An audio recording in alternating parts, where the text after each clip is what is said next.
Baik. InsyaAllah kita ke kuliah malam ni kuliah Tauhid. Kita sama-sama membaca Alkitab ila hadratin Nabi Muhammad Mustafa Rasulullah sallallahu alaihi wasallam wa alihi kiram wa ashabihi izam syarullah al-Fatihah. A'udzu billahi minasyaitonir rajim. Bismillahirrahmanirrahim. Alhamdulillahi rabbil alamin. Ar-Rahmanir-Rahim. Maliki yaumiddin. Iyyaka na'budu wa iyyaka nasta'in. Ihdinas siratal mustaqim.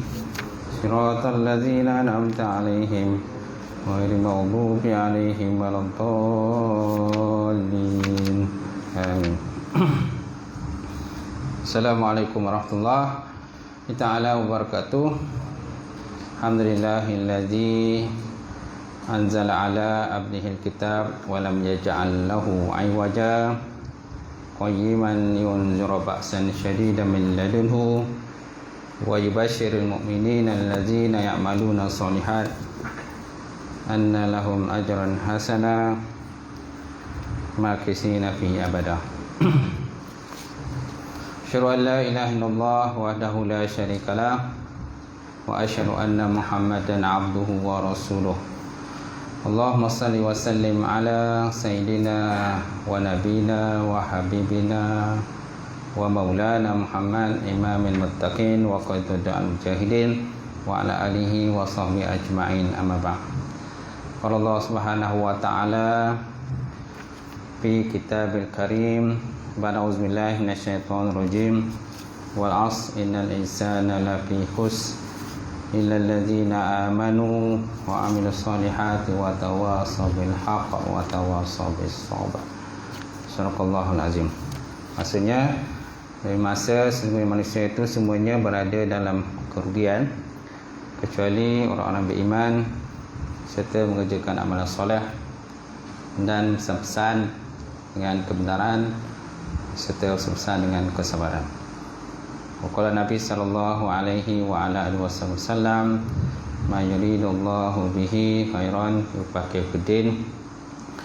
Maksudnya pada siapa dikehendaki Allah Taala akan kebajikan, yang saya berikan kepahaman di dalam bidang agama. Nawaitu ta'allum wa ta'lim wa tazakkura wa tazkir wa naf'a wal intifa wal ifadatu wastifadah wal hassa ala tamassuki fi kitabillah wa sunnati rasulih wa du'a ilal huda wa dalalat ilal khairi ibtigha'a wajhillah wa mardatihi wa qubihi wa sawabihi. InsyaAllah. Yang saya hormati, silakan Al-Fadhil Tuan-Tuan Imam kita. Tak lupa juga silakan Tuan Bilal, Tuan Siap, sebenarnya pengurusi masjid, datang kuasa masjid, sidang jamaah muslimin muslimat, mukminin mukminat Allah Taala. Alhamdulillah, kita panjatkan puji dan syukur kepada Allah Taala kerana dapat bersama sekali lagi untuk kuliah malam ni di muka surat 199, betul ya? 199. Jadi kita masih lagi dalam pembahasan nama-nama Allah Taala dan sifat-sifatnya adalah taufiqiyah. Nama-nama Allah Ta'ala dan sifat-sifatnya adalah taufiqiyah. Baik. Kita lihat perkataan musannaf tu 119. Kita tengok perkataan musannaf. Jadi perkataan musannaf dengan asma'uhu adalah asma'ahu. Asma'ahu maksudnya adalah asma'ahu. Maknanya sesuatu yang melawani sifat. Sesuatu yang melawani sifat-sifat. Jadi kata-kata asma' itu, nama itu lawan daripada sifat. Ini nak sebut pada kita lah. Kata-kata musannaf dalam matan tu, dalam dia punya bait syair itu, anna asma'u. Asma' itu maksudnya nama. Nama yang lawan daripada sifat. Dia ada nama lawan daripada, dia ada nama atau isim lawan daripada fi'il. Ada isim lawan daripada fi'il. Ada isim lawan daripada huruf. Ada isim lawan daripada kunyah dan laqab di bawah tu. Jadi maksud dengan nama-nama itu nama yang lawan daripada sifat. Asma muqabalah sifat. Tu. Asma muqabalah sifat. Nama yang bermuqabalah ataupun berlawanan dengan sifat. Gitu. Sifat lain kan? Sifat dengan nama kan beza. Kalau sifat nama madal ala zat.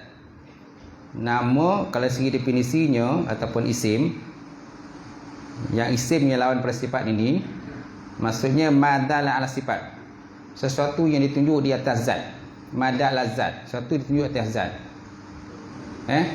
Ima wahdaha, ada kadanya dia tunggal seperti lafaz jalalah. Ada kalanya tunggal seperti lafaz jalalah, itulah nama Allah lah.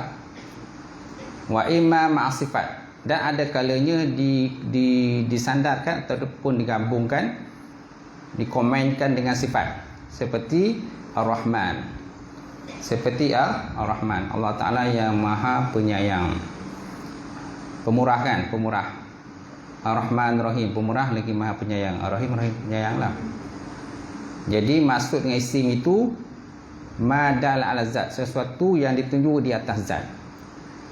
Sedangkan makna sifat pula madalla ala makna zaid an zat, sesuatu yang ditunjuk di atas makna tambahan ke atas zat. Itu makna sifat.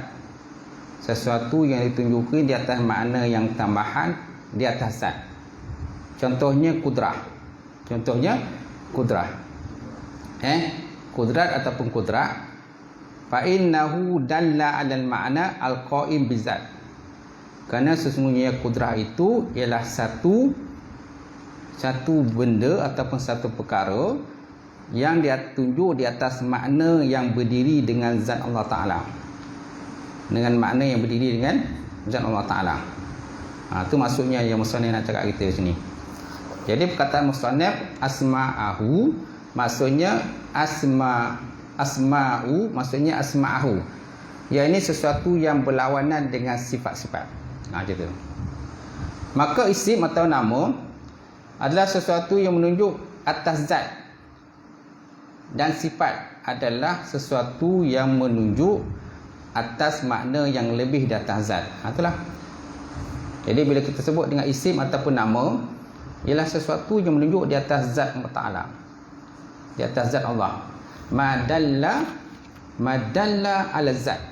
Sebut dalam definisinya, disebut dalam Hasyiah Al-Bajuri tu.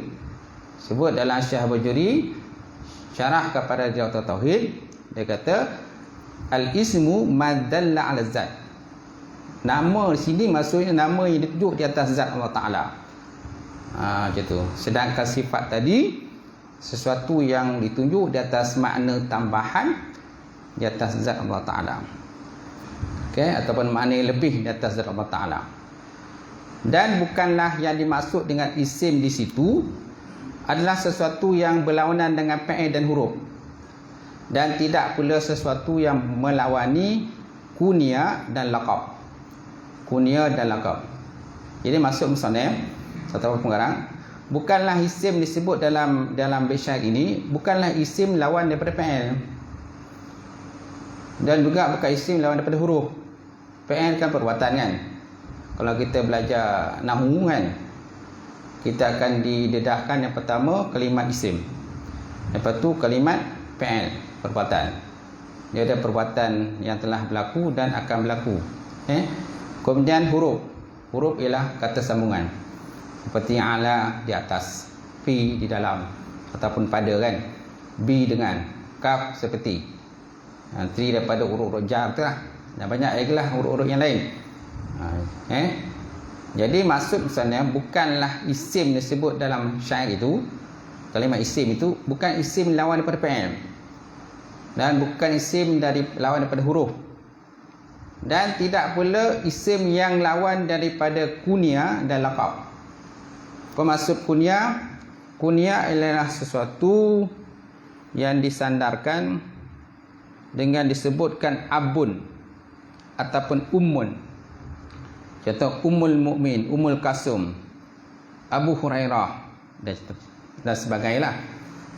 Kalau sebut dia punya definisi kunyah itu, sebut dalam bahasa Arab, dia kata kullu murakkab idhafi sadruhu abun au ummun ka Abi Bakrin wa Ummu Umar.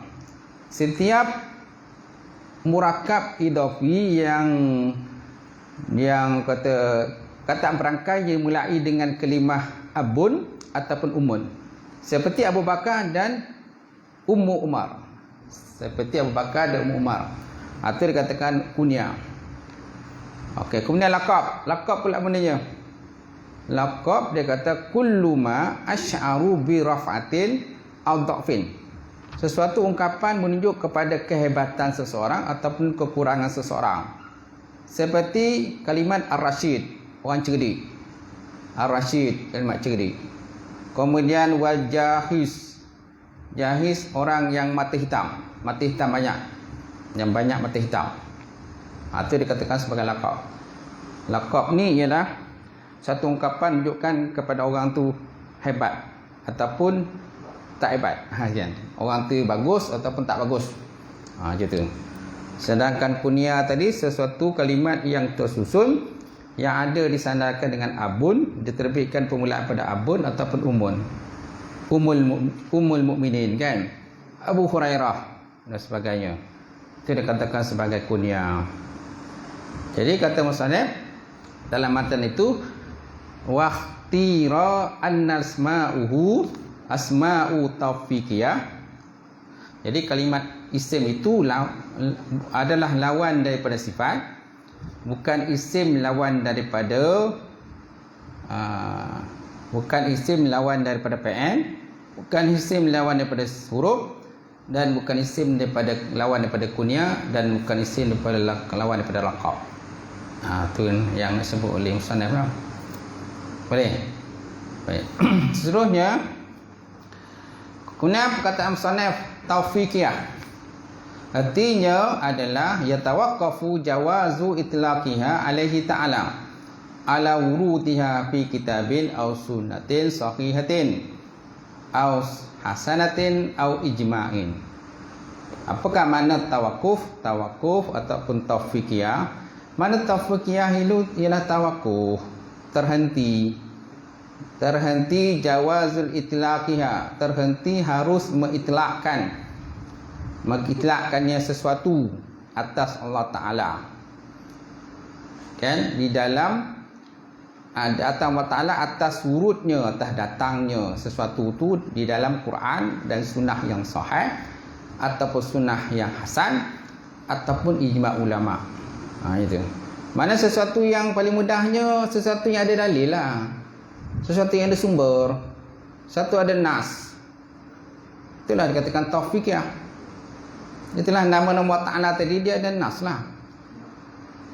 Kan nama-nama Ta'ala yang 99 tu kan jadi pada Allah kan, Ar-Rahman, Ar-Rahim, Al-Jalal, Ar-Razzaq, Al-Fattah, Al-Wahhab, As-Sabur dan sebagainya kan. Ada 99 nama Ta'ala tadi, itu semua adalah taufiqiyah. Maksud taufiqiyah ni ada sumber.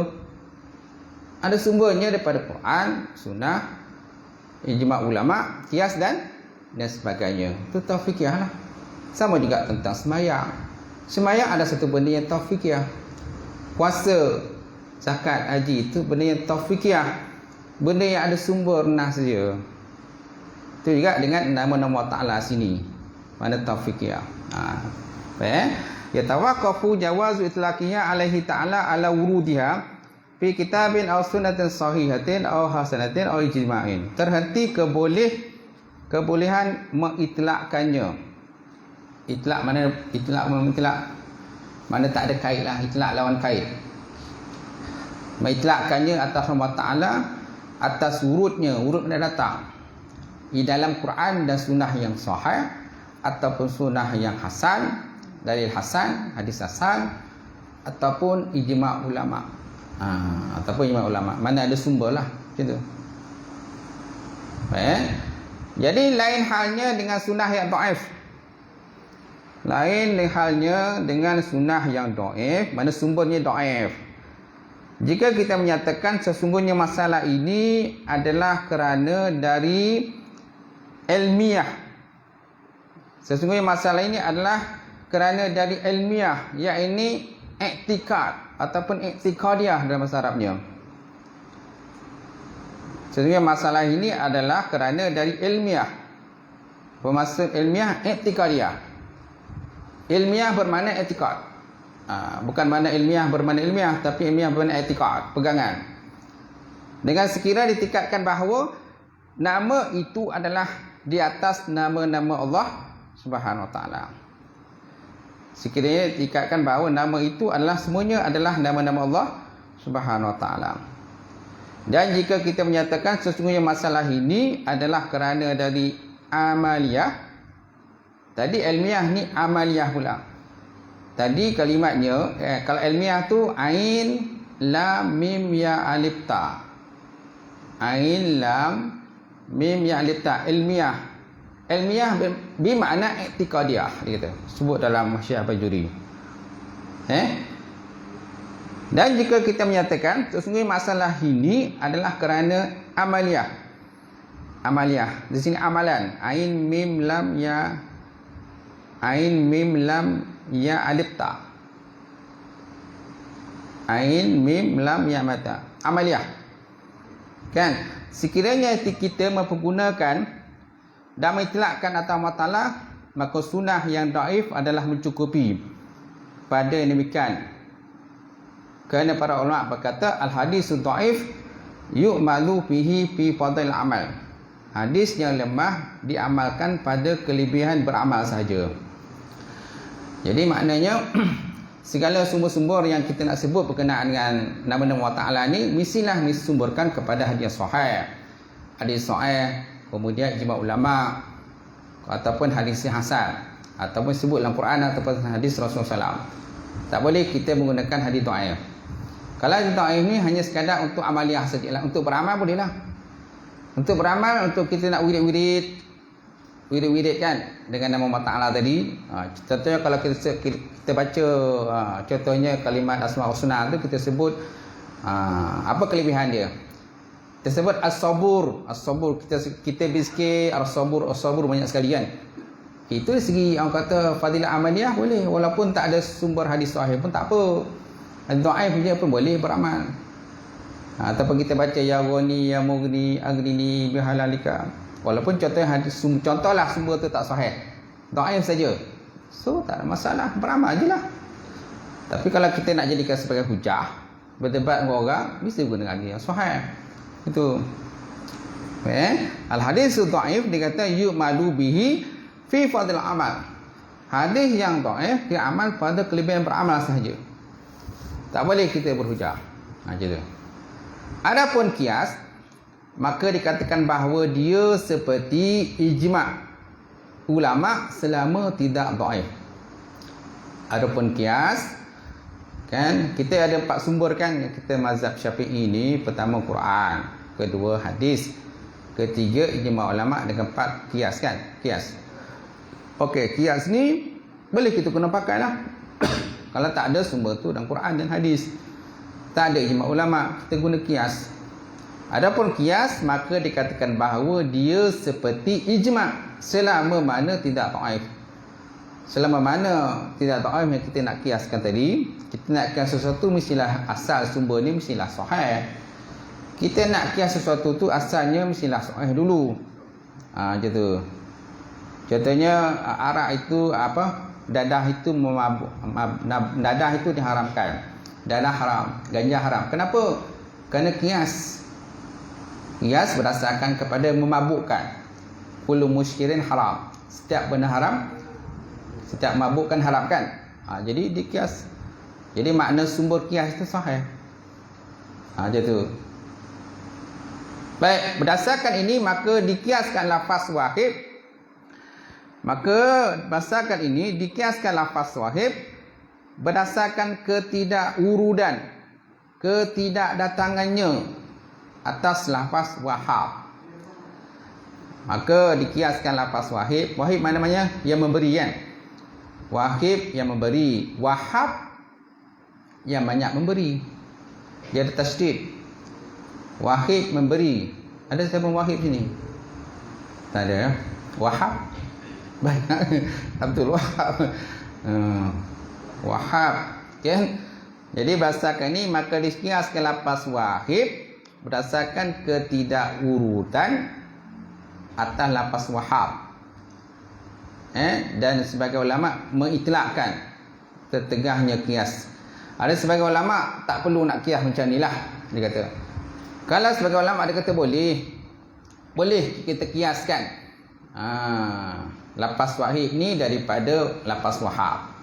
Walaupun tak ada sumber, dia tak ada sumber. Tapi disebabkan kias, kita guna pakai macam itulah. Disebabkan tak ada sumber, maka gunakan kias. Macam tu. Berdasar ini dikiaskan lafaz wahib berdasarkan ketidakurudan, makna tak ada sumber atas lafaz wahab. Mana wahib itu dikiaskan daripada wahab. Itu wahab maknanya yang maha memberi, wahib yang memberi saja.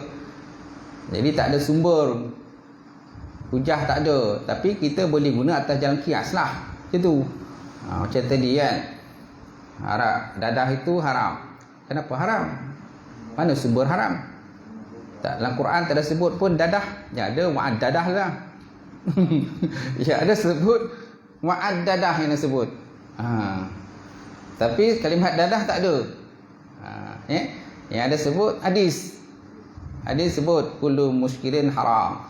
Setiap pemabukkan haram. Jadi kita kiaslah mabuk kerana menghilangkan akal kan. Maqasid syariah dia menghilangkan akal. Ada 5 maqasid syariah: menghilangkan akal, menghilangkan nyawa, apa lagi? Kata keturunan, merosakkan keturunan. Okey. Kemudian hizbun mal, nak jaga harta. Itu maqasid syariah dia. Dan sebagai ulama mentilakkan tertegahnya kias. Sebagai ulama kata tak perlu nak kias dalam bab ini. Dengan huraian di atas, maka apa-apa yang diizinkan oleh syar'i dalam hal mengitlakkan, itlak ni tak ada kait apa-apa lah. Itlak lawan daripada kait. Dalam hal mengitlakkan dan mempergunakannya, maka bolehlah meskipun dia memberi waham persangkaan seperti as-sabur, as-syakur, al-halum. As-sabur maknanya Allah Ta'ala yang banyak sabar. As-syakur Allah Ta'ala yang banyak bersyukur.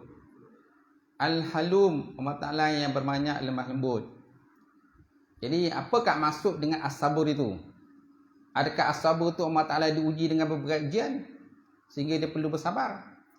As-syakur, adakah Allah Ta'ala itu mendapat nikmat? Manusia bagi nikmat pada dia, maka dia pun bersyukur. Kemudian al-halum, maha lemah lembut. Adakah Allah Ta'ala diuji dengan suatu ujian sehingga Allah Ta'ala jadi lemah lembut? Jadi apa maksud dengan as-sabur, as-syakur dan al-halum ini? Maka sesungguhnya as-sabur dapat memberi sangka perihal sampainya masyakkah. Masyakkah ni kesulitan bagi Allah Ta'ala, kerana sabar adalah menahan diri atas segala kesulitan. Maka sesungguhnya as-sabur dapat memberi sangka ataupun waham. Bila kita sebut kalimat as-sabur, tentu memberi waham Allah Ta'ala ni diuji. Allah Ta'ala diuji dengan sesuatu sehingga dia sabar.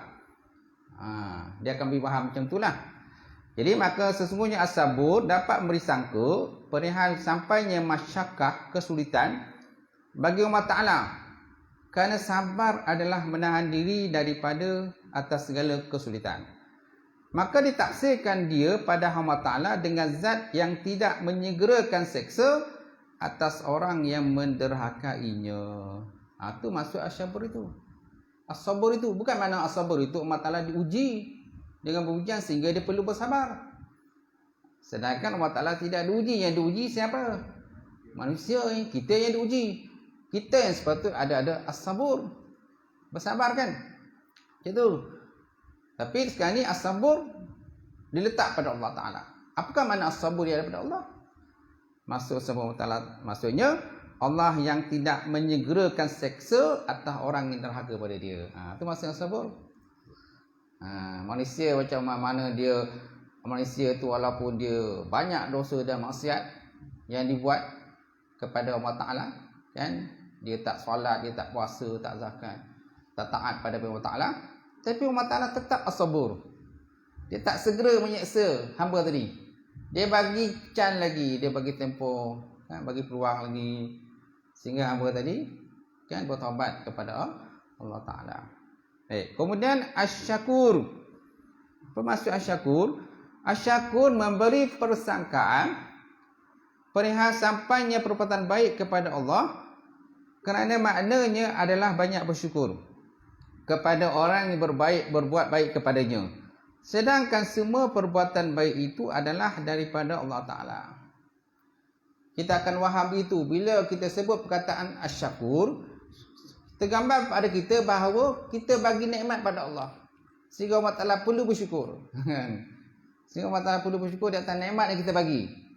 Kita akan tasawur macam tu lah. Kita akan tergambar macam tu. Tetapi adakah begitu? Tidak, sedangkan dia bagi nikmat pada kita, bukan kita bagi nikmat pada dia. Macam tu. Baik, maka ditafsirkan dia dengan Allah Ta'ala dengan zat yang memberi balasan atas ketaatan yang sedikit dengan derajat-derajat yang banyak, dan zat yang memberi dengan sebab beramal pada hari-hari yang terbatas atas nikmat, akan nikmat-nikmat yang tidak terbatas di akhirat besok, di akhirat nanti.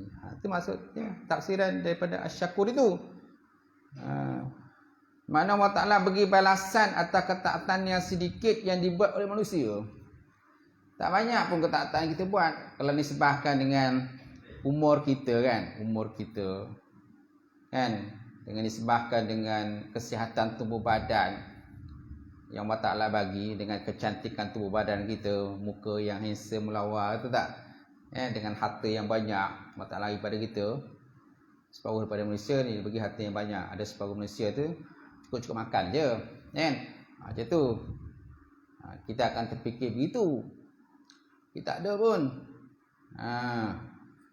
Maka ditafsirkan pada dia, ditafsirkanlah dia pada Allah Ta'ala zat yang beri balasan.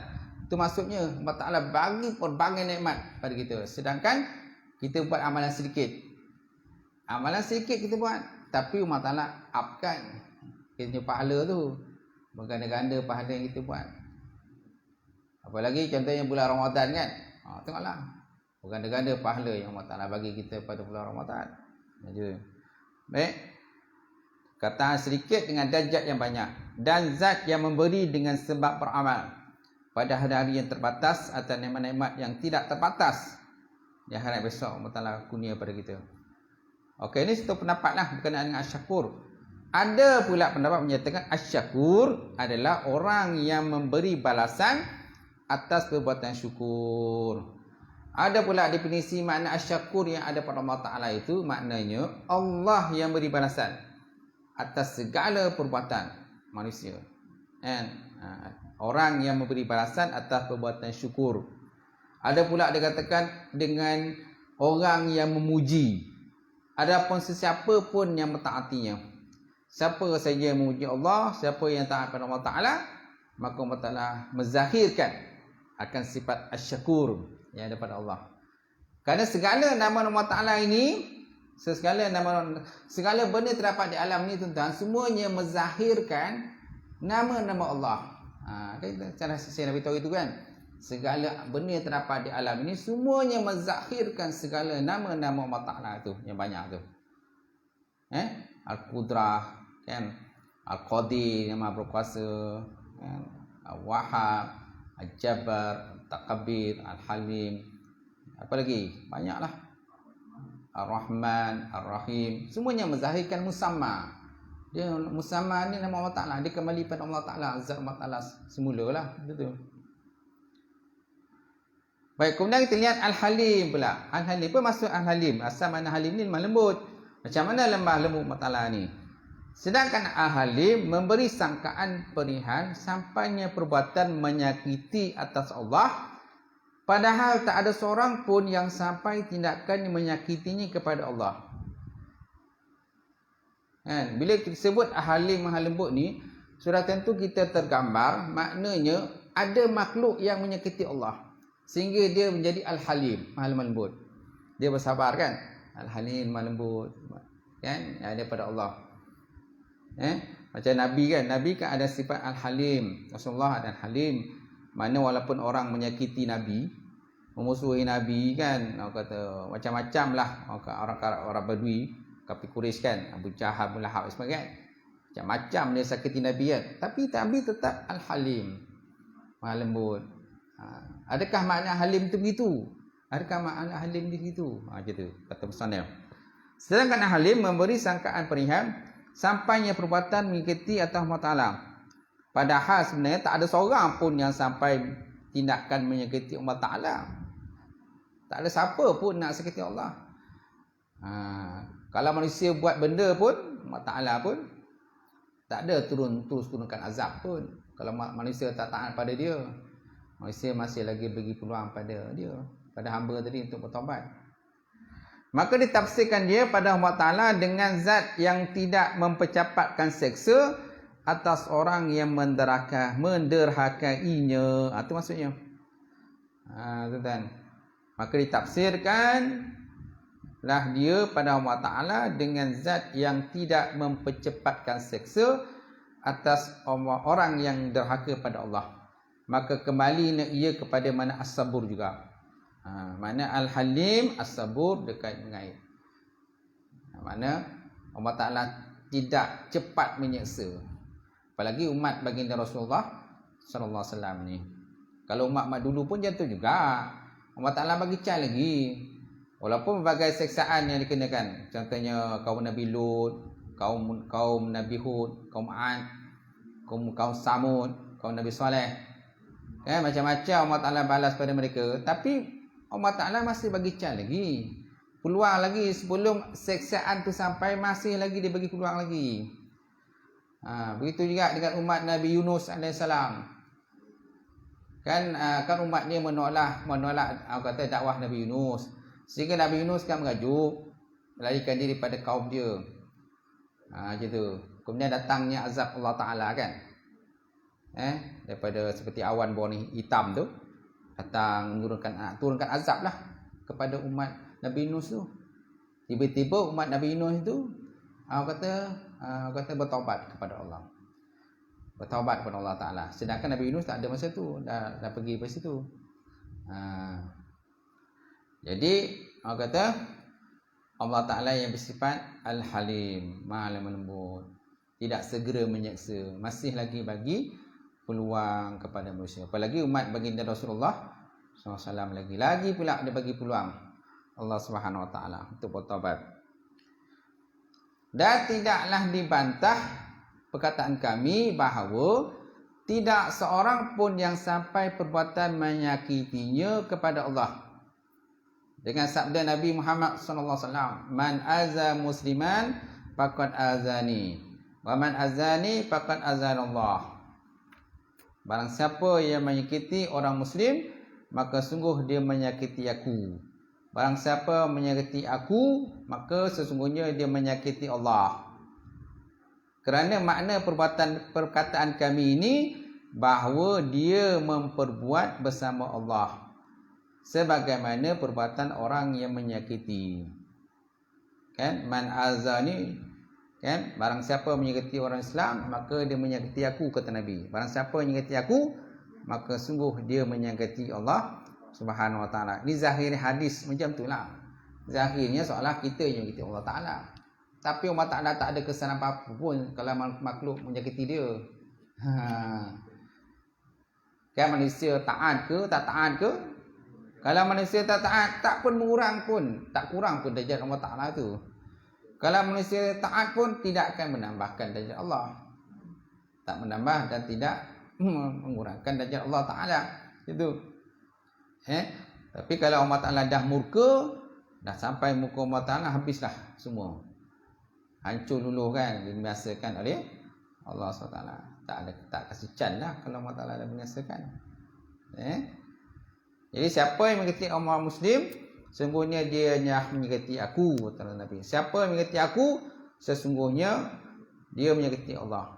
Kerana makna perkataan kami ini, kan? Perkataan kami itu bahawa dia memperbuat bersama Allah sebagaimana perbuatan mengikuti. Kerana setiap perbuatan itu asalnya daripada Allah. Kan? Setiap perbuatan itu baik buruk semua daripada Allah. Kecuali pahaman pahaman Syiah. Kalau Syiah dan juga Mu'tazilah, Allah Ta'ala wajib membuat yang baik dan terlebih baik. Allah Ta'ala tidak membuat benda yang buruk. Allah Ta'ala membuat salah wal islah. Allah Ta'ala wajib mengadakan benda baik dan lebih baik. Dia berbeza dengan ahli sunnah. Ahli sunnah ni Allah Ta'ala buat benda baik dan benda buruk. Tetapi benda buruk tidak boleh dinisbahkan kepada Allah. Kerana adab kita dengan Allah Ta'ala. Apalagi manusia ni dia ada usaha ikhtiar. Manusia ada usaha dan ikhtiar. Itu. Walaupun di balik ijab tu semua yang membuat ialah Allah. Semua yang membuat Allah Ta'ala. Sebab apa Allah Ta'ala sebut, dia kata wallahu khalaqakum wa ma ta'malun. Aku yang menjadikan kamu dan apa yang kamu perbuat. Mana dia yang membuat di sebalik hijab. Baik ke buruk ke, dia yang membuat. Tapi adab kita dengan Allah, tak boleh kita katakan benda buruk itu daripada Allah. Tetap daripada manusia. Sebab yang akan ditanya ialah manusia, bukan Allah. Allah tidak akan ditanya di atas apa perbuatan buruk yang telah dilakukan di sebalik hijab. Baik ya? Kemudian perkataan musannaf dengan kaza as-sifat. Sebut dalam matan syair itu dia kata waqtira an-nasma'u taufiqiyah kaza sifat fahfaziz sam'iyah. Kaza sifat fahfaziz sam'iyah. Dan dipilih bahawa nama Allah Ta'ala itu adalah taufiqiyah. Begitu juga dengan sifat-sifatnya, maka hafalkanlah yang sam'iyah. So apakah makna dengan as-sifat? Perkataan musannaf dengan kaza as-sifat. Artinya bahawa yang seumpama nama-nama Allah adalah sifat-sifatnya Allah. Dalam keadaannya semuanya adalah taufiqiyah. Maka tidaklah boleh menetapkan satu sifat bagi Allah Ta'ala kecuali dengan tauqif daripada syarak kepada kita. Kan? Mana segala sifat Allah Ta'ala pun semua ada taufiqiyah. Ada sumber lah. Semua ada taufiqiyah. Mana taufiqiyah ada sumber. Ada Quran dia, ada hadis dia, ada hadis sahih ke, ijma' ulama' ataupun kias. Ada sumbernya. Tak boleh kita kata saya saja je ada sifat 20. Ni mana datang sifat 20 ni? Mana hujah ada sifat 20 kan? Kan ada yang macam tu mempertikaikan lah. Kita baca sifat 20. Mana ada dalam Quran tak ada pun sifat 20 kan? Tapi dalam ada Quran tu contoh kudrah. Innallaha ala kulli syai'in qadir kan? Iradah wallahu yuridu. Allah Ta'ala. Fa'alul lima yurid. Fa'alul lima yurid. Allah Ta'ala membuat apa yang dia nak. Itu kan ada sumber dia. Tak sesaja ya, bukan sesaja ulama-ulama kalam dulu, sesaja ya karang-karang kitab. Tak ada.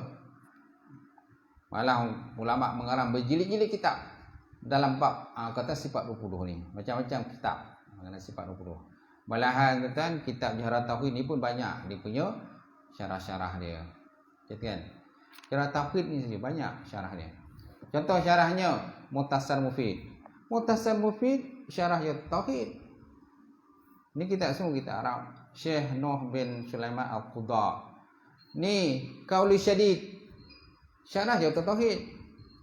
Imam Hujjah Ibrahim Syekh Laqani. Apa lagi dan banyak kitab yang syarah Tauhid saja, bersusun-susun kitab. Ni lagi. Syarah ya Tauhid, Musamad Ittihabul Murid, ya Tauhid. Ini juga tauhid, banyak syarah-syarah dia. Tapi tak adalah ulama ni yang saja karang sifat 20, tak ada. Mesti ada sumber. Kan misalnya semua lagi. Banyak lagi kitab lain. Kak Umar punya kitab. Kenaan syarah tauhid, jauh tauhid saja. Kalau tak ada syarah pun saya pun tak ni nak ajar. Tak kena ajar tu. Kita kena banyak tengok dia punya syarah. Apa maksud sebenarnya yang nak disebut oleh musannaf daripada kita. Supaya kita semua faham kan. Baik. Seterusnya tuan-tuan. Dan perkataan musannaf dengan fahfazil sam'iyah.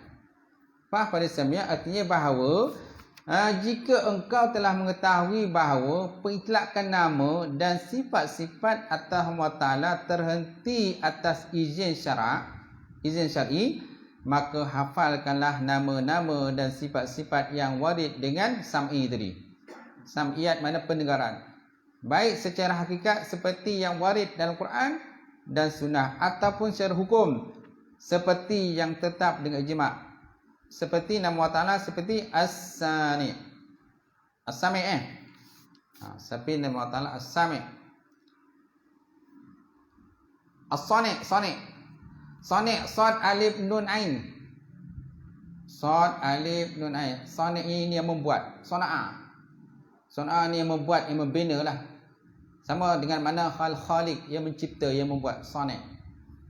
Apa lagi? Al-Mawjud. Allah Ta'ala yang bersifat mawjud, maksudnya ada. Allah Ta'ala yang bersifat ada. Mana ada boleh dilihat. Bila boleh lihat? Besoklah akhirat. Sekarang tak adalah. Kan? Kemudian Al-Wajib. Allah Ta'ala bersifat wajib wujud. Al-Qadim. Allah Ta'ala yang bersifat qadim, sedia. Okay? Jadi musannaf menjuruh kita supaya hafalkan, begitu. Pelihara ataupun hafalkan. Maka perkataan musannaf dengan fahfazil sam'iyah, artinya bahawa jika engkau telah mengetahui bahawa pengitlaqan nama dan sifat-sifat atas Allah Ta'ala terhenti atas izin syarak. Semua ada izin syarak, ada sumber dia, Quran, hadis dan sebagainya. Maka hafalkanlah, gitu. Hafalkanlah.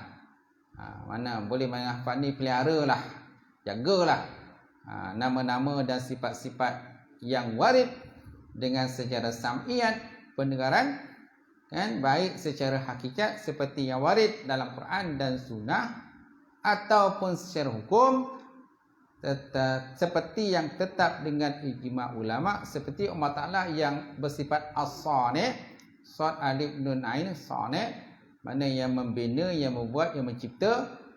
Kemudian Al-Mawjud, Allah Ta'ala yang bersifat wujud yang boleh dilihat dengan mata kasar, tapi bila? Besok akhirat, bukan sekarang. Kemudian Al-Wajib, Allah Ta'ala yang wajib wujud. Kemudian Al-Qidam, Allah Ta'ala bersifat sedia. Allah Ta'ala bersifat sedia. Jadi semua tu tadi ada sumber-sumber hukumnya yang telah pun dipetik oleh para ulama saja, bukan saya saja ulama ni mengarang kitab tauhid, tak ada sumber, tak ada. Banyak kitab kan tauhid, Fatih Faridah ini kitab tauhid. Apa lagi? Risalah tauhid. Ni semua yang basic-basic lah. Siapa yang kadang-kadang dia nak ngaji bab tauhid ni, tiba-tiba ngaji bab tinggi. Bila ngaji tinggi kadang dia tak faham, dah dia balik. Tak faham. Ustaz dalam bahas terlampau tinggi dia tak faham. Sebab apa? Dia belajar bab bawah pun tak belajar. Kitab Tuhfatul Murid pun kitab Fatih Faridah pun tak ngaji. Kemudian kitab Risalah Tauhid pun tak mengaji. Kitab bab sifat 20 yang asas-asas pun dia tak belajar. Tentang Sanusi pun tak belajar. Macam mana? Jadi macam mana nak ngaji tinggi-tinggi? Tak faham. Kita pula bahas yang bab dah tinggi-tinggi. Ada orang cakap, lebih baik belajar bab tinggi Ustaz, jadi yang rendah tu senang, kata. Boleh juga. Boleh juga. Jadi yang penting fahamlah. Ada juga macam tu, kita terus pergi level tinggi Ustaz. Jadi level bawah ni matan-matan tak payah ngaji lah. Boleh kan kalau kamu faham, okay. Takut tak faham. Kita cakap lain, kamu faham lain. Macam tu. Okey, kemudian yang ke-40 habis. Nas yang mengandungi keserupaan harus ditakwil ataupun ditafwid. Nas yang mengandungi keserupaan harus ditakwilkan dan juga atau tafwid. Ini ayat ini berkenaan ayat mutasyabihat. Ini dah bincang ayat mutasyabihat pula. Ayat mutasyabihat. Yang belakang-belakang ni kita dah habis dah bahas. Akan kita masuk dalam ayat ataupun hadis yang mutasyabihat. Lepas tu kita masuk menyucikan kalam Allah daripada sifat baharu pula. Kemudian tiap-tiap nas yang menunjuk atas kebaharuan Al-Quran. Harus rujuk dengan Al-Quran. Wallahu a'lam bissawab. Cukup sekadar tu perbincangan kita. Pasal banyak-banyak, pening pula tuan-tuan kan. Banyak. Kalau tak faham, tengok baliklah video kan. Saya bagi share gitu kan, video. Tapi video tu untuk mulai daripada bait yang ke-15. 13-15. Yang bait yang sebelum tu dah hilang. Sebab yang bait yang sebelum tu saya pakai FB yang lama. FB lama tu dah kena hack.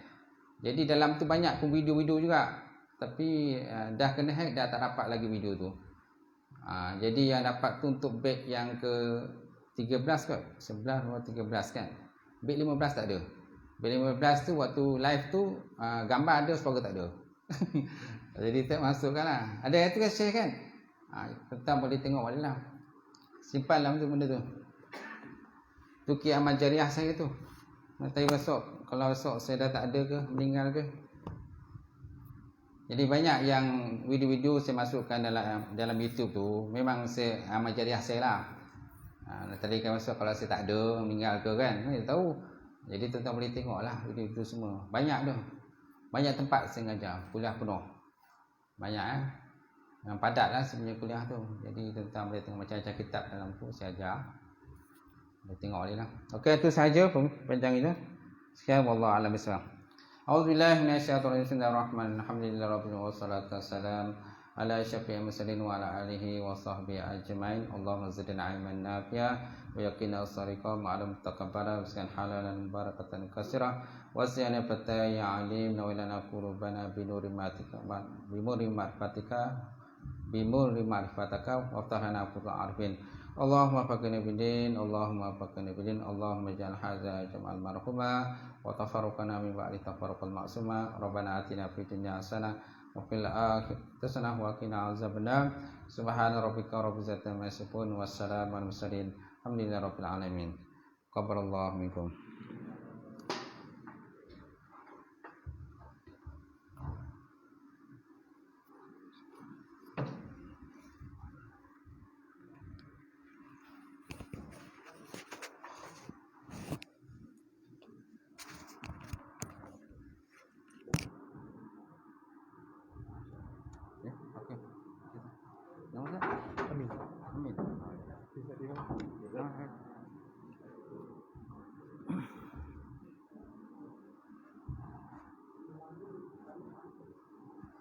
Tak tepi lah.